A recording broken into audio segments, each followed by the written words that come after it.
Happy Saturday, friends. Oh, this is my Ruby Spice Clethra blooming. I wish I had smell-o-vision to show you. There's one of my girls working. It smells so good. It's so pretty.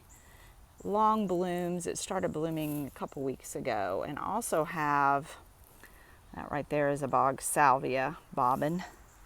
It's got a different smell, but the pollinators really like the blue. But I just wanted to show y'all this. It is just, oh my gosh, it is just, look at those blooms. Look at them. Let me get in here. Right there.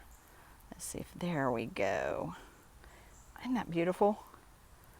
Again, it's usually covered. It's early this morning, about 9:30, and the pollinators are usually all over this. They're still working the mountain mint I showed a couple weeks ago. I'm thankful that's still blooming.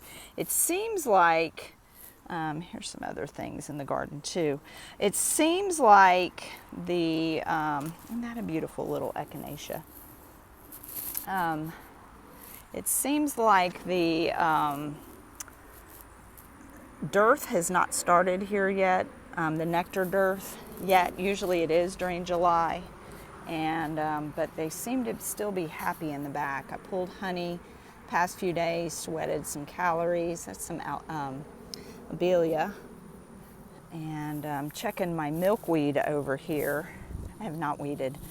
Haven't seen any monarchs yet, but I think it was about, oh, there's the little milkweed bugs, the beetles. Can y'all see that right there? Usually have little aphids all over. Actually, they're mating right now. So I'm watching for monarchs to come. I had one or two last year, and they came about beginning of August. So, and here in Georgia, we've had a lot of rain, so we end up with powdery mildew. And this is like all over this. This is an older stalk of milkweed, but we get that so graciously on our crepe myrtles. My bee balm gets it. What else? But I just wanted to show you, and some reason I still have gardenias blooming. Check that out. This is like the end of July. I have around the corner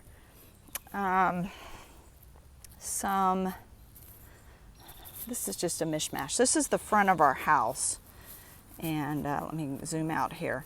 So this is the front of our house, and this was nothing. This was grass all the way up to the house. So I scraped all the grass off, and I have a little bit of structure with the gardenias, some with the abelia. I really try to keep them very low. And but I wanted, I mean, there's some. I mean, I have the focus tree, that kind of stuff, and my Ruby Spice right there. But I really just wanted flowers, you know, just flowers everywhere. And then this is the other side of it. With this kaleidoscope abelia, black-eyed Susans. I have, this is sedum, autumn joy, should be blooming soon. Different kinds of coreopsis, a little tick seed right here, more abelias. This rose bush right here, I ended up, that was originally my mom's, that I moved here from Houston, and it was in our old house, that one. And then my poor little, this old Rosa mutabilis was hers too, and I couldn't leave it behind. It's pretty scraggly here, but it does have the real pretty single petal roses. But yeah, and then I've got some more. This is black and blue salvia. And this right here, this little stalk is a swamp milkweed.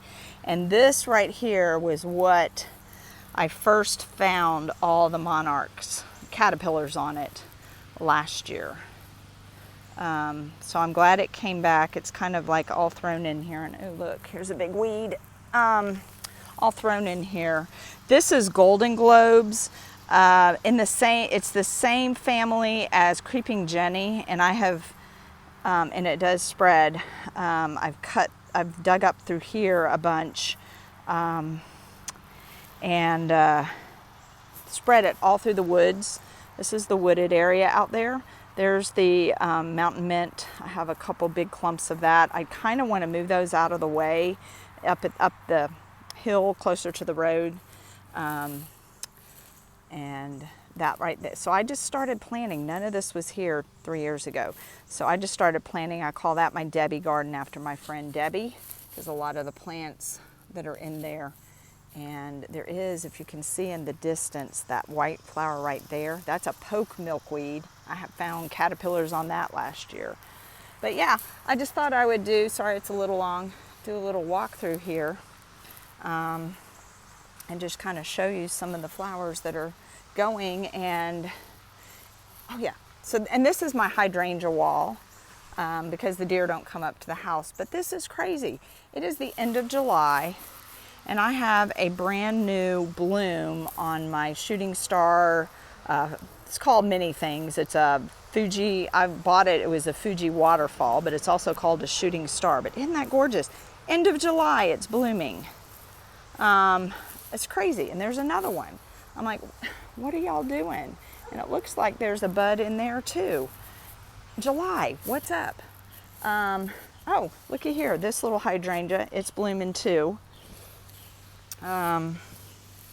Yeah, I've still got a little bit of Stokes aster blooming. These are dried. This was a red hydrangea. My phlox, I think that's Laura phlox. It's a summer phlox. Again, looky here, gardenia blooming again. These were actually cuttings off of that bush that I showed you on the other side. And then big old lady in red. They've really grown a lot. Here's another shooting star or Fuji waterfall, whatever you want to call it. And that's a big purple lace cap.